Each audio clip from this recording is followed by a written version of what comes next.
what young people need nowadays, I will answer with a provocation. Because nowadays, among youth workers, there's a tendency to say that we should ask and give youngsters what they want. I disagree completely. Because I remember once or twice in Amarante, we asked the youngsters what they want, and the answer was McDonald's. So you see, if I should give them what they want all the time, what I agree is that we should ask, and in case what they want is what I can provide, that's perfect. It aligns with my values, so perfect. We have a match. The main thing that youngsters nowadays are willing, it's housing and mental health are the main two topics, yeah.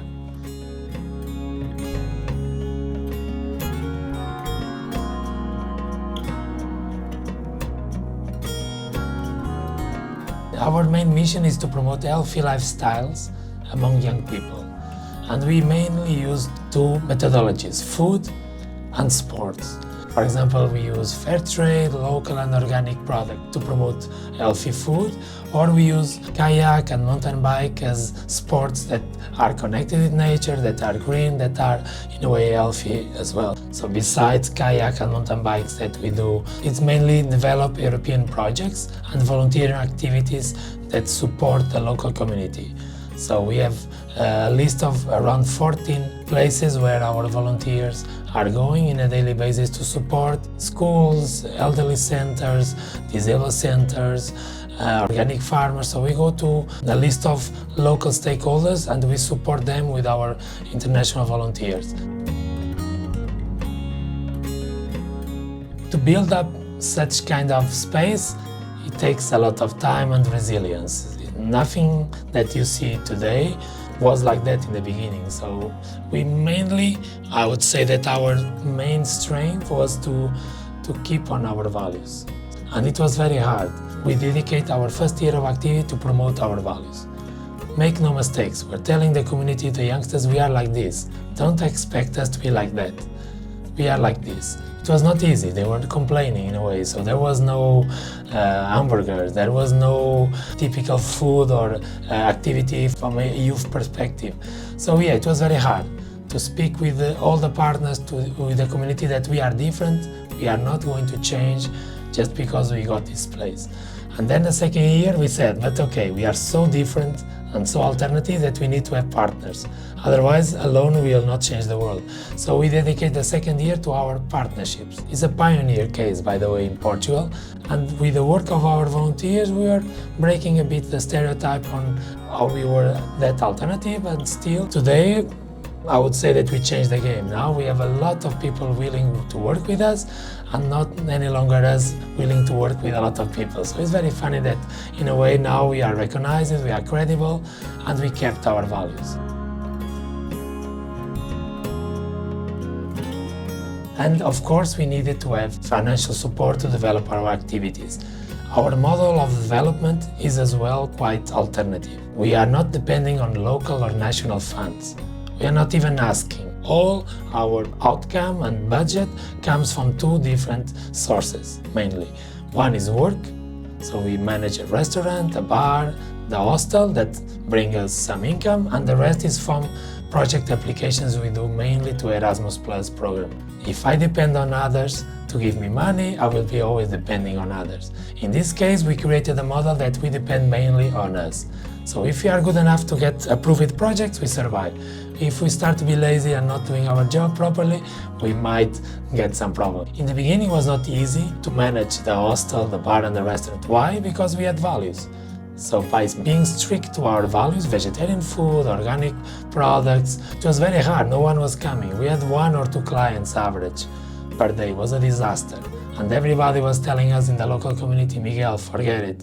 No one will ever eat your food, we'll go to your place. And I told them, just wait. This is not something to be done in one day. We are working on the future and the values are not negotiable. Guess what? Now we have many days with more than 150 people coming to eat still only vegetarian food in a small city that lost 5,000 inhabitants in the last 10 years. So with less people, we have much more clients. We won the battle, but we knew it would be a resilience and a resistance kind of approach. We needed to suffer in the beginning to get the results later on. But the message to others is not to give up on your values, because the easiest way, the shortcut, is to change the menu and give what they want in the beginning. But then you will be just another one. We are different, and that's a value for us nowadays.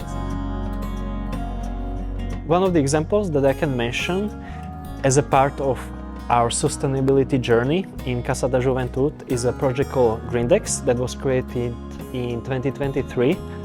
And it's a tool that is actually helping people to understand what is the cost of them participating on this particular project, meaning in terms of traveling here, living here, learning here, just being here, also coming to different places and so on. Because in order to learn something and to get some experience, you also you are contributing to the carbon footprint as well. And this is the main topic of the Greendex, that is, everything is happening through the numbers, through the carbon footprint, CO2 emissions, and understanding like what it takes to participate in the project. We are in the end of this like little journey of Greendex. It will give us the number, which is the number of trees that need to be planted in order to offset this carbon emission that we all caused by coming here. Thanks to this Greendex, we were able to open the first Erasmus Plus forest in Portugal, where we are actually going there and planting those trees that should offset this particular project. So how it is happening is that after a couple of projects, imagine 2 months of 3-4 projects happening here, in total, we need to plant 10 trees. And then later, let's say in October, because it's a good season for planting the trees, our long-term volunteers are coming to the forest to plant the trees for us, to have this on-hand experience as well, which is also very, very important, because once you're also like touching the soil and really like feeling the moment of planting the seed and everything, you're kind of like more in line with the nature and understanding or being more like respectful to the nature as well.